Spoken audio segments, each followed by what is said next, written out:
You know, every now and then a movie or a video game comes along and gets trashed by the critics, or by the fans, or by both, and then when enough time has passed for people to feel nostalgic about said video game or movie, opinions start to change and people come around to liking it. The Star Wars prequels, Final Fantasy VIII, Super Mario Sunshine was kinda like that. Well, it turns out Karate Kid 3 is also one of these cases. And I think a large part of why people are starting to warm up to it nowadays is because of Cobra Kai. But that show does make several callbacks to Karate Kid 3 and very much acknowledges it as an essential part of the original trilogy of movies. Incidentally, that was one of my biggest reasons for loving Cobra Kai, because I've always secretly had this soft spot for Karate Kid 3, and despite knowing that it's practically an objectively bad movie, there are still things that I will always love about it. So the story of how I came to first see Karate Kid 3 was kind of weird. We lived next to this old lady, Marie. We were renting the house next door to her, which she owned. She had a couple of grandkids that we used to hang out with, and one night she took us all out to the movies. I remember my parents telling me to try and be considerate and not ask to see a violent movie, because Marie probably wouldn't like it, but we ended up seeing Karate Kid 3 anyway. I don't remember how much of a part I played in that. What I do remember is coming home and just simping out all over my parents about this movie and how great it was, and how they absolutely had to see it. They were fans of the first two movies, as was I, so it wasn't too long after the release of videotapes, these things here, the ones you play in a VCR, that we rented ourselves a copy, and I just couldn't wait. Man, I was so ready. So flash forward to about 45 minutes into the movie. I think at this point Daniel and Jessica, his semi-love interest in the movie, are taking a walk through the woods to go get the bonsai tree to sell to save Mr. Miyagi's shop. Oh shoot, did I mention there were going to be spoilers in this? So yeah, this scene is playing out on the TV, and all of a sudden Dad starts doing some pseudo-snoring sounds, and Mom chimes in agreement saying,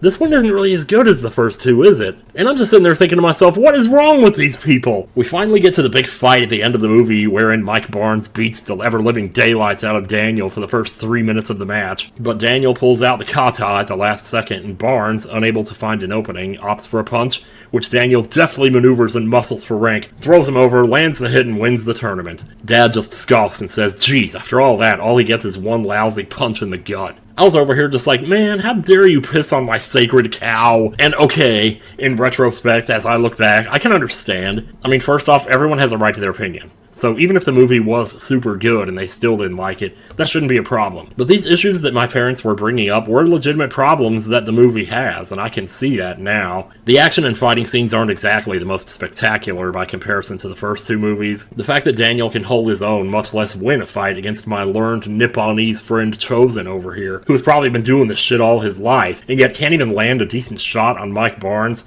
it's kind of unbelievable on its own. But what's crazy about it is that even Mr. Miyagi never lands a hit on this guy, and he fights him twice in the movie. He kind of kicks him in the butt that one time, but yeah, I mean, I guess Miyagi really is all about defense, and so that kind of makes sense. Speaking of butt kicking, ever notice how it looks like Daniel is kicking Miyagi in the butt here? But I think Dad's big issue was just that Mike Barnes is made out to be this completely invincible adversary to Daniel, to the point that even when Daniel punches the guy in the face, he barely flinches. And this is exactly the kind of scene that is just made to appeal to 13-year-old boys like me, who probably thought like, oh man, this guy's really tough. How's he ever gonna beat him? And that's just not how it works. In a good fight, the balance shifts one way and the other. In the first two movies, Daniel actually gets to whoop up on Johnny and even Chosen, and it's gratifying to see the bad guy take a few licks on the way down. In Karate Kid 3, Daniel is withheld from even so much as a single small victory against Barnes. Every single encounter they have, Barnes has the upper hand. No, he has the only hand, and it starts to get a little old. As far as love stories go, the first two movies in the trilogy had it down. They would not be what they are without the love subplots. Both Ali and Kumiko were great love interests for Daniel, and for wildly different reasons. But Karate Kid 3's love subplot is hardly a love subplot at all, but in the film's defense, it doesn't pretend to be. She tells Daniel right off the bat that she has a boyfriend,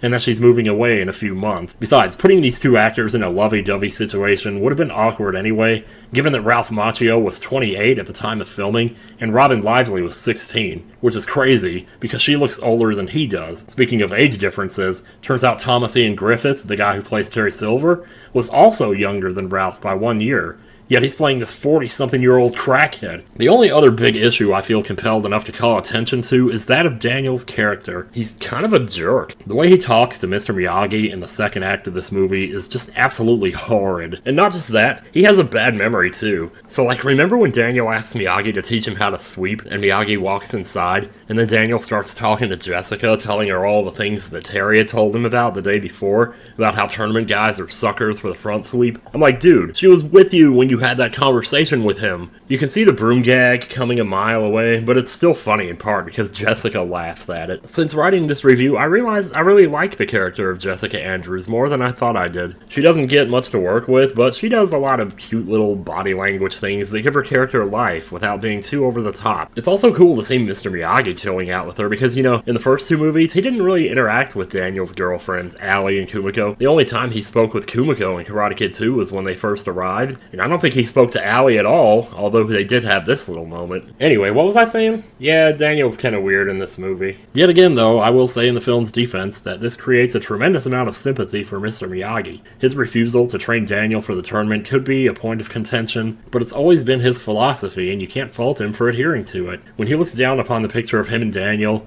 and says to himself, "Miyagi, heart empty without you," I legit get tears. I love Mr. Miyagi so much. So now that we have the bad stuff out of the way, let's go back to the beginning. This opening. It's not Karate Kid 2's intro, but then again, what is?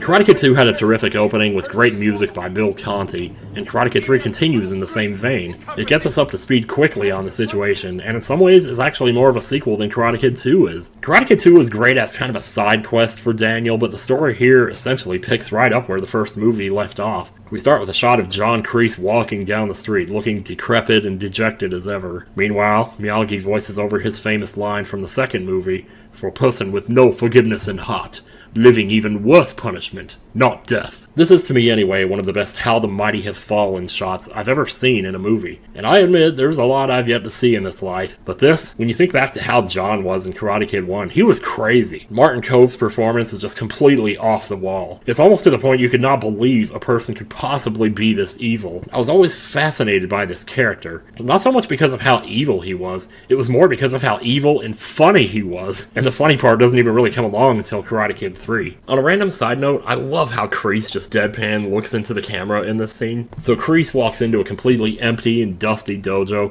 plops into his office chair and sorts through a bunch of overdue bills. Hey, nobody likes bills, especially not a washed-up karate instructor who just lost all of his students. Haven't you always wondered what happens to the bad guys after a movie is over? Have you ever speculated as to whether or not they learned their lesson and abandoned their old ways? Or did they go on to relapse or become even more evil than they were before? I mean, I guess most movies kill off the bad guy at the end, so you never have to wonder. But what if they're still alive? What do they do? What do they go on to do with their lives? This is one of those rare opportunities where you get to see how the bad guy's life turned out after his big L, and for Kreese, it's not looking too good. He drives up to some fancy house and meets up with Terry Silver, his old buddy with whom he fought in Vietnam. Cobra Kai has shown us more of what happened with them over there, but for the time being, Karate Kid 3 tells us what we need to know. No, scratch that, it shows us. But you can really tell here that Kreese seems like a humbled man. Just the way he carries himself, the way he dresses.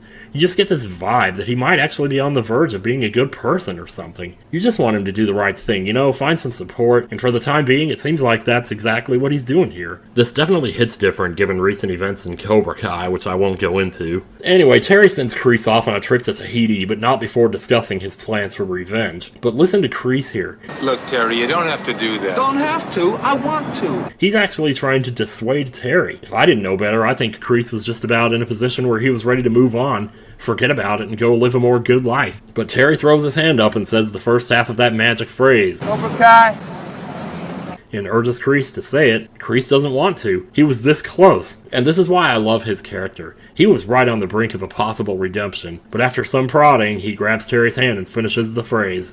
Never dies. bet your ass. I don't care what anyone says, the acting between these two guys is great. And even afterwards with the salute and everything, and then John just strides off with his baggage. This is not the same guy who was running an evil karate dojo anymore. He's just out living it up, having good times, and it's just cool to see. It's like seeing Jack Torrance or Biff Tannen going on a cruise or something. You can't imagine these guys doing stuff like that because they're just too evil. But with Kreese, you're actually getting to see him out of his element, and that's cool. So here's the thing. If I were to ask you to name your worst enemy, my guess is the majority of you would would probably name a person. But you know what's a bigger enemy than any person could ever be? Depression. And depression has got this guy by the balls. Granted, he kind of deserves it, but you know how they say the enemy of my enemy is my friend? I think that's part of what's going on here. It's hard to watch someone go through depression. It doesn't matter who it is. Depression is like the one thing that simultaneously destroys and unites us. Kreese not only overcomes his depression, he annihilates it. I guess the only problem here is it's not really the most relatable victory, because not all of us have rich friends who can just fix everything.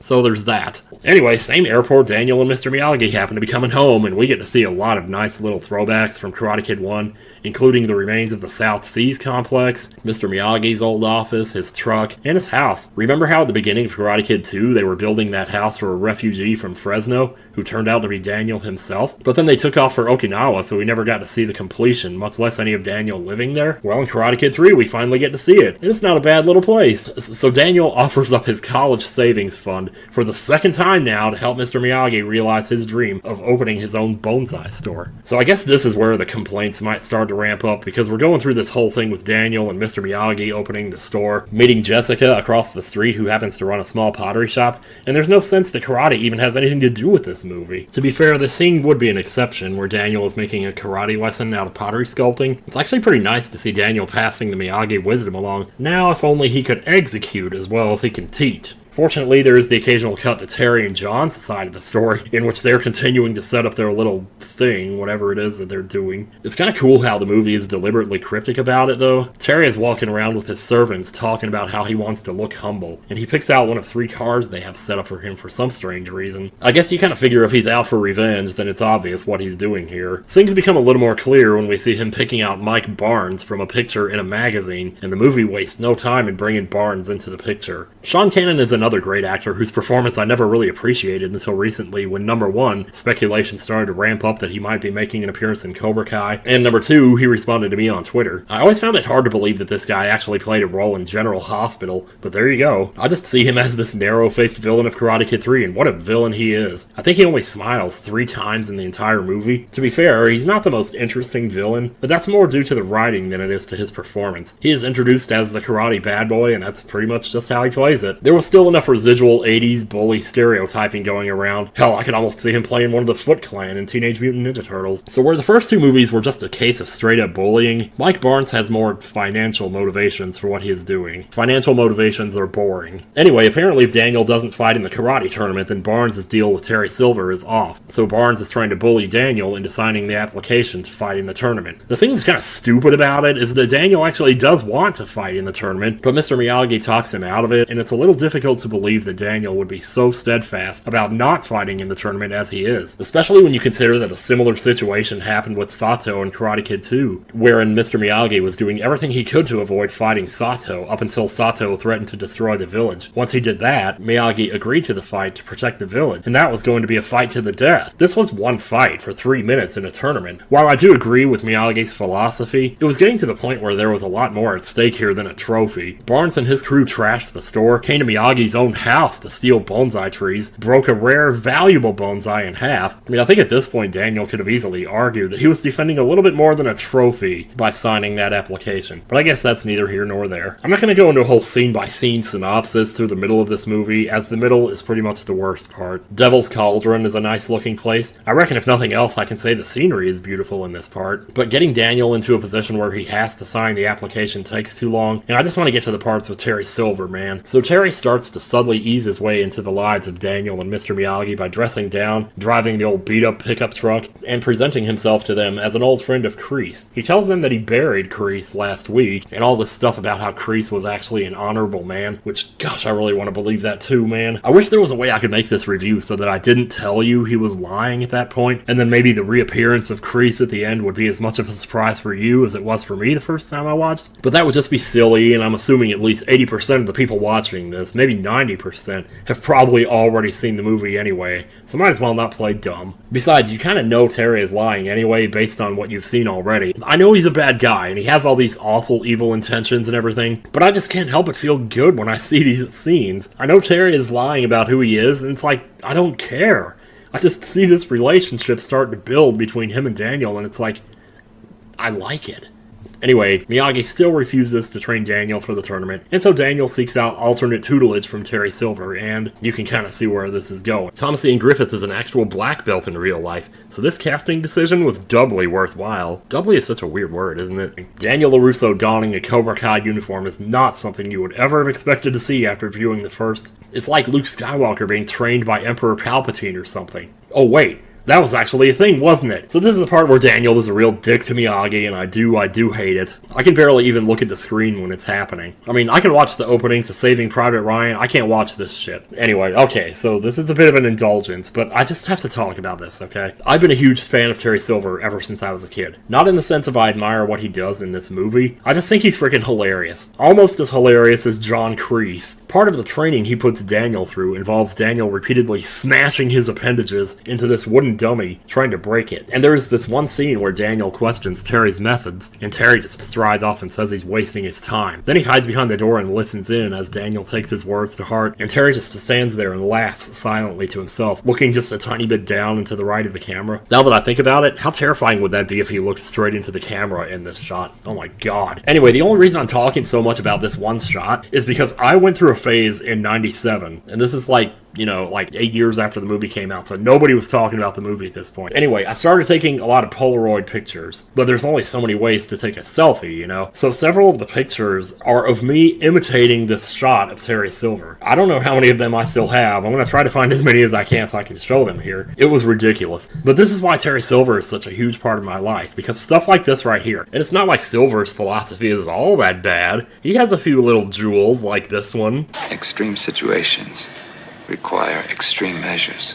So eventually Danny Boy has a breakthrough. Yeah, I guess we could call it that. And there's like this huge moment of victory between him and Silver, and honestly, I know I've already said this, but I just can't help but feel happy when I watch this scene. Have you ever been in one of those situations where the ones you love and trust the most in your life just kind of let you down? It resets the scales in your mind to where everyone else on the planet gets sort of bumped up a little bit, and if you manage to find someone else who even remotely fills in that void in your life, you almost can't help but cling to it with everything you got. And that's what Daniel's doing here. And if you happen to have a moment like this with that new person, there's just something weirdly intoxicating about that feeling, regardless of the fact that as a viewer you know better, but you still can't help but feel happy for Daniel here. He needed a win of some kind, of any kind, and he got one here. Of course, ultimately it leads to him doing something he regrets, after which he finally has to start rethinking his life, putting down the death sticks, and putting it all back together again with Mr. Miyagi. I didn't write that part about the death sticks, I'm probably not even going to leave that in here, but anyway, thank God. Still, there is the matter of the tournament to deal with, but then we all know that the final fights are what Karate Kid is all about, so that thing can't come soon enough. But we have one last little bit of drama to take care of, and this, my friends, is where it really gets good. So Daniel cruises on down to the karate dojo, the Cobra Kai dojo rather, to renounce his affiliation to Terry Silver, and tell him he won't be fighting in the tournament after all. Which is kind of weird, because what was all that drama about signing the application about, if he could just still back out all willy-nilly? I don't know, who cares? Anyway, Terry's all like, no, you're getting in that ring. You're getting in that ring. And just the way he says it, it's like he's telling a child that they're going to eat their vegetables. And Daniel's all like, what are you talking about? And finally the truth comes out. Mike Barnes emerges. He's all, you know what he's talking about, shithead. What he's talking about, shithead. So Daniel turns to hightail it out of the dojo, except boom, John Kreese. Get some more toilet paper. And this is the point where John Kreese and Terry Silver both just completely go off the rails with their craziness and funniness. And I'll tell you what, first off, let me just say, Martin Coe has the nicest smile. You don't expect the main villain of a movie to have such a great smile. And yet something about that dichotomy just makes him all the more scary, but also hilarious, because there's nothing more hilarious than hating somebody who's smiling. And you never got to see him smile in Karate Kid 1 except for like 2 times maybe, and even then he's usually just sneering or something. And when you know a character for 5 or 6 years of your life, as in the 5 or 6 years between Karate Kid 1 and 3, and you don't know what it's like to see them happy, it's really, really weird the first time you see it. You never really get to see how full of life this guy is until you get to this scene right here. There's this one laugh that he does in falsetto. And even as I'm typing this script out, wait a minute, that's not going to make any sense. I'm smiling just thinking about that laugh. There was one time on one of my diary tapes that I said, I love farts that make me laugh like John Kreese. Every single time I've ever heard somebody laugh like that, my mind goes straight back to Kreese's laugh in that scene. Anyway, Barnes goes straight to work on pummeling Daniel, who just barely manages to break for the exit. Of course, they send Barnes out to bring Daniel back in, and God knows what they would have done, how far they would have gone. Then I probably wouldn't like these guys nearly as much, I'm sure. As per usual, Miyagi shows up in the nick of time, tossing Mike Barnes in through the double doors, and the smiles instantly disappear from Terry and Kreese's faces. What follows is one of the best fight scenes in the entire trilogy. Unfortunately, Miyagi doesn't get to do much with Barnes outside of hurling him into the light switch, which turns all the lights off in the dojo. Nobody even mentions it, but it's a pretty badass way of creating a setting. Kreese goes first after Mr. Miyagi, and this is a fight that Karate Kid fans have waited many years to see. I mean, sure, there was the whole sidestepping car window breaking fiasco from the beginning of Karate Kid 2, but this is a straight up fist fight here. Suffice it to say, Miyagi destroys Kreese, and he does so rather impressively, and with a much more gratifying display of offense than you typically see from him. With Silver, it's back to more of just the sidestepping and throwing him around, but it's still pretty fun to watch. And of course, Miyagi is the only character in this universe who can take Silver in a fight. Even Cobra Kai hasn't dared to change that, and it'll be interesting to see if they will in Season 5. Anyway, it's back to the training, set to Bill Conti's wonderful score, as per usual, and Miyagi gets to wax poetic on Daniel's future, about how he will choose his own way to grow because the roots are strong and all that stuff. Glad to see that metaphor finally get put to good use in Cobra Kai as well. I don't mean to talk about Cobra Kai so much, it's just, God, that show is so good. Nothing much more to speak of than the tournament here. There's no montage set to You're the Best or anything like that, but there's no way anything could ever match that anyway, so you can't blame them for not trying. The setting for the tournament is enough like the first movie that you kind of feel a bit of the nostalgia. Well, first we get a nice little political breastfeeding speech from Terry Silver, during which he acknowledges John Kreese, who raises his arm. So this is another one of those really stupid things I'm going to bring up here, but I promise you I'm not making this up. Ever since I saw this movie back in 1989, every single time I take a shower and I raise my arms up to rinse the soap out of my armpits, I pretend that I'm John Kreese in this shot. Every shower for 30 plus years. This is why I keep saying I love this movie, because it's become such a huge part of my life in these tiny, stupid ways. I just can't help but feel some kind of allegiance to it at this point. The music is astonishingly good over the course of this final fight. You can hear little motifs of some of the songs from previous movies, but my favorite part is always going to be the crescendo as Daniel and Miyagi bow to each other before he whips out the kata at the end. It's still too bad that Daniel doesn't get to at least administer a proper beating over the course of this fight, except for that one last punch, but there definitely is a certain sense of isolation that you feel for Daniel in this tournament. Since he doesn't really have a girlfriend to cheer him on this time around, he doesn't have his mom to cheer him on. You know, aside from Mr. Miyagi, all he has are a bunch of nameless audience members, including these two random redneck guys who are doing the monkey arm.